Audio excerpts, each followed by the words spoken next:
Қайырлы кеш. Мынау енді менің кешегі Маруськам мен Люськам.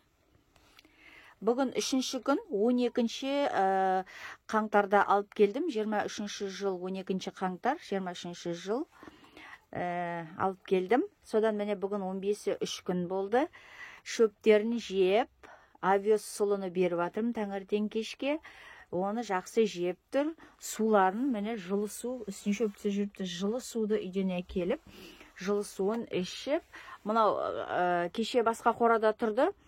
Так, 2, 3, 4, 5 қора жалғасқан менің тауық қорам бар еді, ұзыннан 5 қора. Соны бірінші қорада тұрды. Со енді орталарын сеткімен бөлген кәкем тоғырзым, мынау тауықтардың қасына кетіп қала береді. Қалай сеткіден өтіп кетіп тұр білмеймін.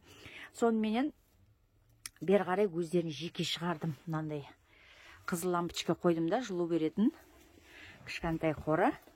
Мына есік терезеден шығады. Мына жерден ашылады, сол жерден арғарай бұлар сыйып тұр, сол кіріп шығып жүр.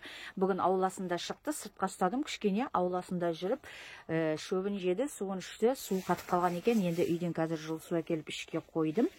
Қазір ішке кіргізіп, есіктерін жауып қойдым. Таңертең енді шығарам, сыртта болатын бұлар. Мынау Люськам қарап тұр, кішкене үйреніп кеткен сияқты. Маруська, Люська, чук-чук-чук-чук. Маруська, Люська. Кішкене үйреніп келе жатыр. Міне қарайды, шөпті жеп. Ничего, нормально. Көрсетейін дегенім ғой. Арғарай енді қараймыз, қалай өседі, қалай. Қыстан аман шығайық. Бұйырса, әлі де көптеп көреміз енді. Қалай өсетіндерін. Сау саламатта болыңыздар, заман тыныш болсын, бағымдарыңыз көп болсын.